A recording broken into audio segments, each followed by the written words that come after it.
Grab akan mengakuisisi Gotoh. Jagalah warisanmu, rawatlah alammu, peluklah budayamu. Karenanya bangsa yang menghargai akar akan tumbuh menjulang tinggi sampai ke langit yang tak terhingga. Apa mungkin seorang menteri kaya raya bekas pemilik Gotoh itu ikut terlibat dalam proses korupsi itu? Kita bersyukur sudah ada unicorn seperti Gotoh, dan kalau bisa Go Public itu sudah cukup. Kenapa harus lagi diakuisisi oleh perusahaan asing?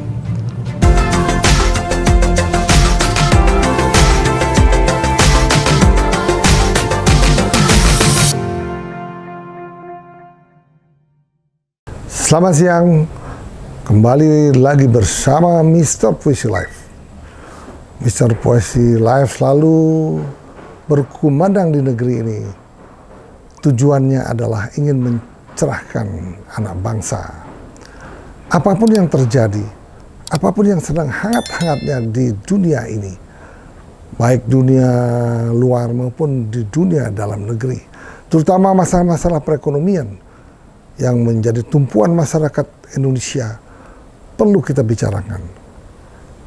Ada apa sih sebenarnya?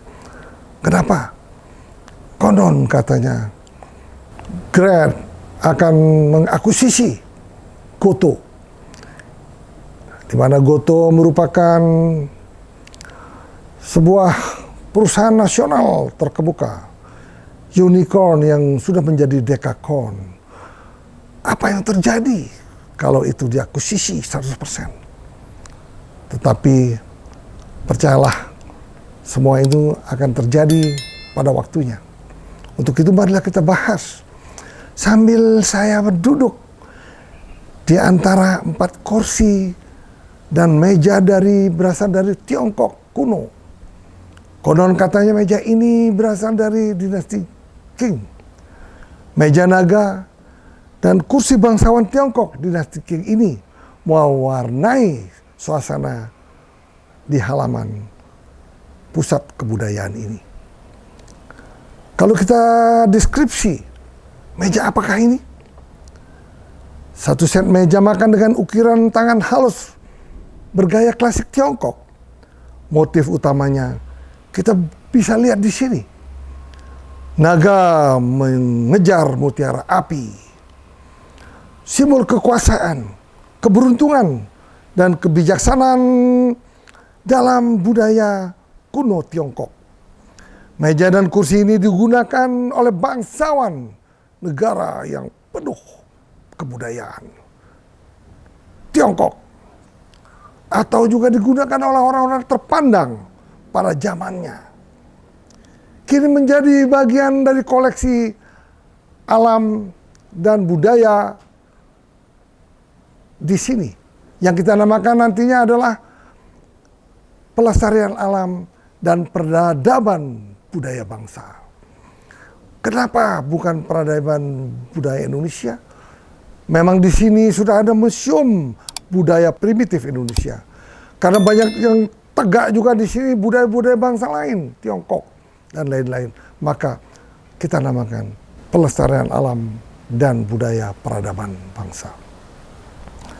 Sungguh membuat hati ini tergeliat-geliat sampai ingin rasanya budaya ini kita harus lestarikan sampai ke ujung langit. Kini dia hadir di tengah pelestarian alam dan budaya Nusantara Bali. Di antara batu-batu megalitik, patung leluhur dari timur, Toraja, Flores, Enggano, Sumba, Sumbawa, Kalimantan, Mentawai, Papua, dan pulau-pulau terpencil lainnya di Indonesia. Ternyata naga ini tidak sedang terbang kalau kita lihat gambarnya. Kalau kita lihat ukir-ukirannya, naga ini tidak sedang terbang. Ia menjaga dan berbisik untuk generasi berikutnya. Cintailah budaya ini demi keberadaan bangsamu sendiri.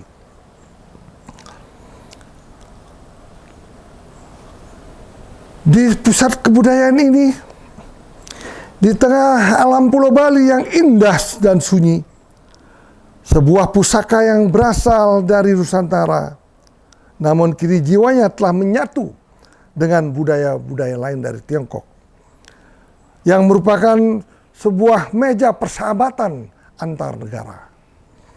Untuk itu, sebelum saya membahas mengenai GoTo akan dicaplok Grab, baiklah, saya mendapatkan inspirasi yang baik hari ini. Saya membuat puisi kebudayaan, antara lain bunyinya. Jagalah warisanmu, rawatlah alammu, peluklah budayamu. Karenanya bangsa yang menghargai akar akan tumbuh menjulang tinggi sampai ke langit yang tak berujung. Begitulah sekedar puisi yang dapat saya sajikan hari ini. Marilah kita jangan bosan-bosan juga membahas masalah perekonomian dalam negeri. Perang biarkan berlanjut di Israel dan di Iran, tetapi bangsa Indonesia jangan terlena. Apa yang dikatakan Bapak Prabowo Subianto, Indonesia adalah negara non-blok, tidak memihak siapapun di bumi ini, walaupun dia sedang berperang. Tentunya hal inilah menjadi patokan bangsa Indonesia sejak didirikan oleh para pendiri bangsa ini. Untuk itu, apakah mungkin ekonomi yang sedang terpuruk karena perang, bukan ekonomi Indonesia saja terpuruk, ekonomi dunia juga terpuruk. Syukur-syukur Indonesia masih pertumbuhannya 4,5%. Negara lain ada yang 1%, 2%, 3%. Indonesia tumbuh dengan 4,5%. Walaupun terjadi hal-hal yang sangat krusial di negeri ini. Yakinlah pertumbuhan ekonomi ini pasti akan bertumbuh terus-menerus dengan program Bapak Prabowo untuk memberantas korupsi. Itu yang perlu kita pikirkan bersama. Nah, bagaimana kalau GoTo itu akan diakuisisi oleh Grab, di mana unicorn yang sudah menjadi dekakorn yaitu GoTo itu telah berdiri tegak. Asal usulnya adalah Gojek yang didirikan oleh mantan Menteri Pendidikan kita. Tetapi sayang, di dalam suasana yang riuh juga terjadi masalah-masalah korupsi juga yang sedang ditangani oleh Jaksa Agung. Apa mungkin seorang menteri kaya raya bekas pemilik GoTo itu ikut terlibat dalam proses korupsi itu? Marilah kita menunggu hasil daripada kejaksaan. Lebih dari 9 triliun dibelikan laptop pada waktu itu. Apakah mungkin sebodoh itu seorang menteri yang ahli teknologi online sampai terjerumus gara-gara bisikan-bisikan orang luar, sehingga dia harus membeli laptop sekian banyak, walaupun di desa-desa itu belum ada internet, dia tetap membeli laptop, maka laptop itu pastilah mubazir. Nah, itulah yang terjadi saat itu. Tetapi saya dengar bahwa perusahaan bentukan Nadiem Makarim itu akan diakuisisi ataupun di merger. Nah, lalu diakuisisi 100% oleh Grab, hilanglah peluang dekakorn milik Indonesia beralih ke dekakorn milik orang luar. Kalau ini terjadi, maka akan terjadi monopoli tarif di negeri ini.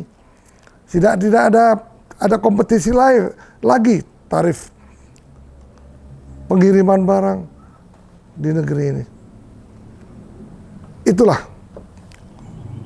yang akan terjadi. Ya, mudah-mudahan hanya sekedar akuisisi. Nah, mendengar dari hal ini, konon katanya akan diakuisisi 100% oleh Grab. ada selintasan berita Danantara akan masuk ke sana. Artinya Danantara masuk sebagai, maka membeli saham, sebagian saham daripada GoTo, sehingga tidak 100% dimiliki oleh asing. Nah, ini pun akan resikonya cukup tinggi. Kenapa demikian? Karena takutnya ada konflik kepentingan di dalamnya. Karena setahu kami, yang banyak kita baca, banyak kami dengarkan di berita-berita nasional, bahwa Bapak Pandu itu juga konon katanya sebelum ini mempunyai saham di GoTo. Malah dia ikut membesarkan GoTo. Kemungkinan sahamnya pun cukup besar. Nah, kalau ini yang terjadi, bisa terjadi konflik kepentingan. Mudah-mudahan evaluasi ini betul-betul diteliti dengan luar biasa. Sehingga apa yang terjadi tidak merugikan Bapak Prabowo sendiri sebagai Presiden RI yang dengan tulus mendirikan Danantara, tujuannya untuk memperbanyak perekonomian, memperkuat perekonomian, dan memperkuat perekonomian Indonesia demi pertumbuhan 8%. Marilah kita dengarkan apa yang dibahas, apa yang didiskusikan oleh Akbar Faisal Uncensored. Saya sangat senang sekali karena saya lihat Akbar Faisal Uncensored ini mendiskusikan hal yang penting demi kepentingan bangsa dan negara. Marilah kita dengarkan bersama.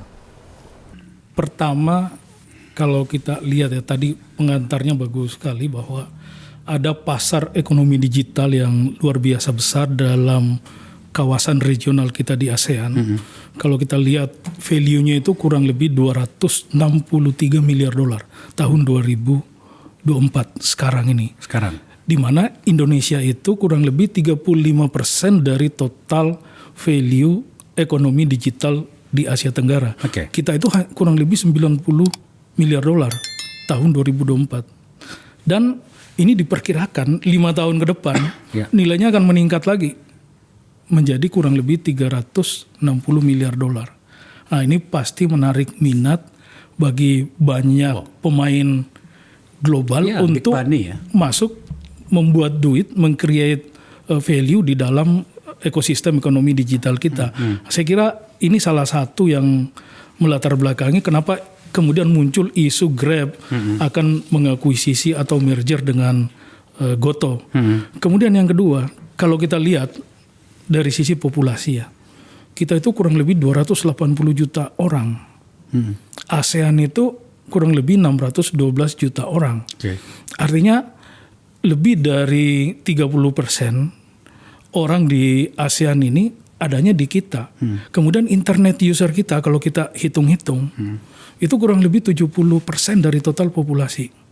70% total populasi yang 280 juta ini setara ekuivalen dengan 196 juta orang. Ini potensi pasar yang luar biasa besar sekali ya. Ini raksasa yang ekosistem digital yang begitu besar yang pasti menarik minat untuk masuk ya.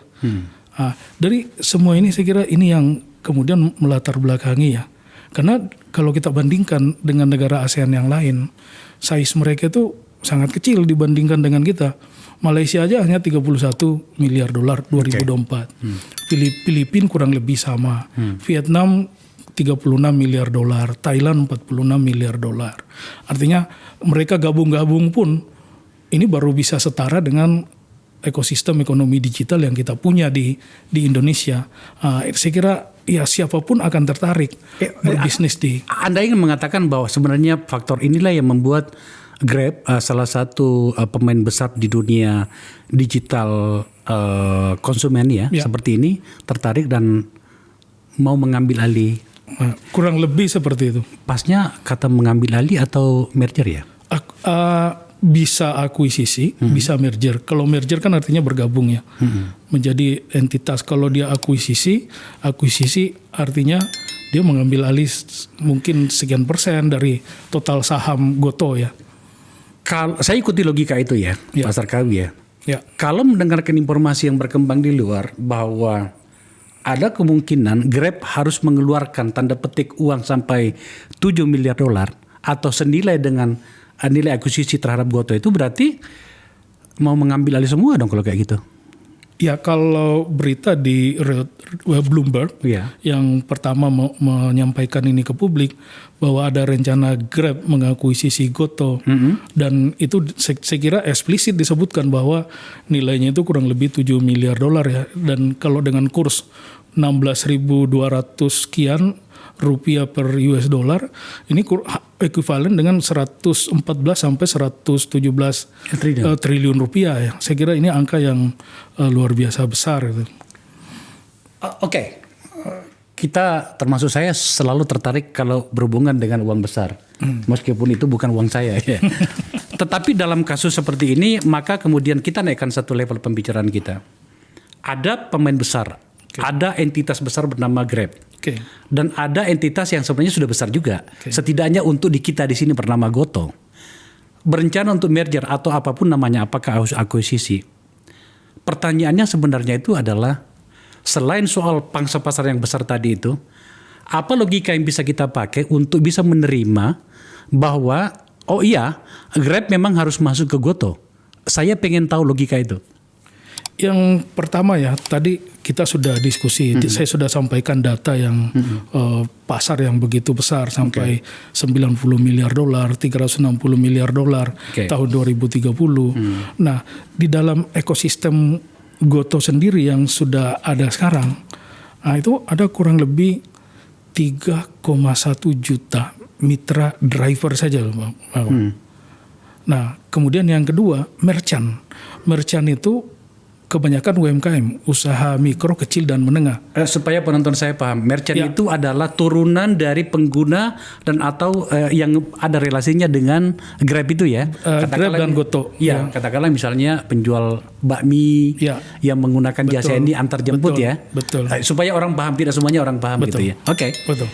Nah, luar biasa sekali. Akbar Faisal Uncensored telah menyajikan diskusi-diskusi yang patut kita dengarkan.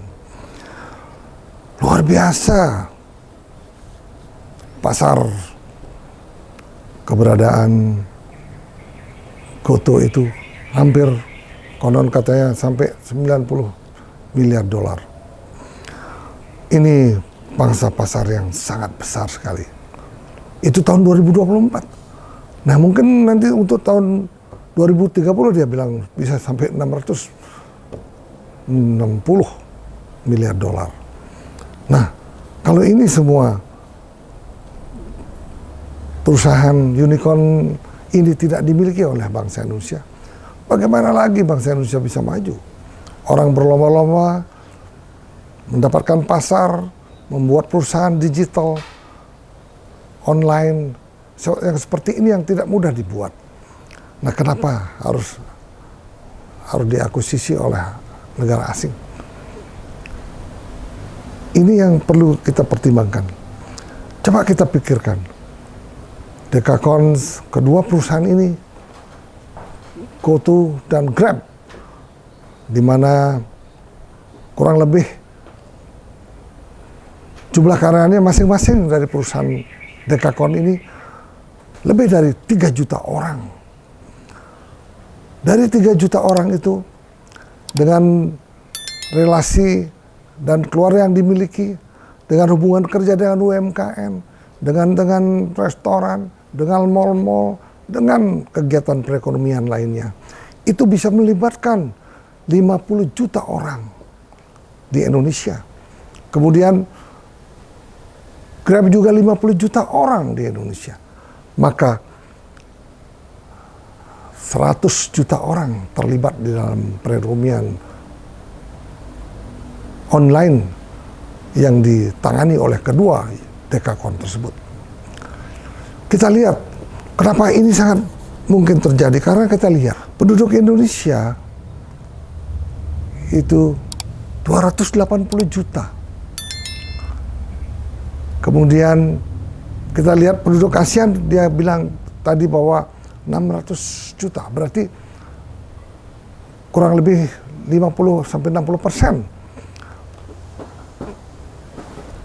penduduk Indonesia terlibat di dalam kegiatan bisnis online di negeri ini. Maka untuk itu mudah-mudahan GoTo itu tidak diakuisisi 100% oleh Grab. Nah ini menyebabkan akan seperti yang saya bilang tadi akan terjadi monopoli bidang industri digital online yang sangat luar biasa hebatnya. Maka untuk itu marilah kita mengimbau, marilah kita bersyukur sudah ada unicorn seperti GoTo, dan kalau bisa Go Public itu sudah cukup. Kenapa harus lagi diakuisisi oleh perusahaan asing? Nah ini yang sangat membingungkan bagi kita. Kapan lagi Indonesia mempunyai perusahaan yang begitu besar? Masa kita kalah dengan Singapura, dengan negara-negara lainnya? Sedangkan penduduk kita dominan yang mempunyai konsumsi yang cukup besar di negeri ini. Memang kalau kita bandingkan dengan China, kita jauh di bawah. India juga jauh kita di bawahnya. Nah, kita manfaatkan China dan India ini untuk berkontribusi untuk pariwisata Indonesia. Kita lihat sekarang China belum melakukan perjalanan ke luar negeri. Kita lihat di Bali sepi sekali, pariwisata tidak ada. Tetapi yang mendominasi sekarang pariwisata di wilayah India, hampir 70% pariwisata didominasi oleh India. Untuk itu marilah kita berbesar hati. Mudah-mudahan tidak terjadi akuisisi 100% oleh Grab, di mana masih dibutuhkan perusahaan dekakon seperti GoTo yang dimiliki oleh bangsa Indonesia sendiri. Demikian ulasan dari Mr. Push Live. Mudah-mudahan ulasan yang begitu singkat padat ini mampu memberikan informasi yang benar, memberikan pencerahan bagi rakyat Indonesia, sehingga rakyat Indonesia tetap optimis di dalam memenangkan pergulatan perekonomian di masa-masa yang akan datang. Jangan kita dikalahkan oleh negara-negara kecil seperti Vietnam misalnya. Marilah kita berjuang bersama sehingga Indonesia maju ke depan dan mempunyai unicorn-unicorn lain yang seperti GoTo di kemudian hari. Untuk itu, jangan lupa subscribe, share, dan follow Mr. Push Live sehingga Mr. Push Live dapat berkembang dengan baik. Akhir kata, salam berbahagia, pusat alam dan peradaban budaya Bali. Bye-bye.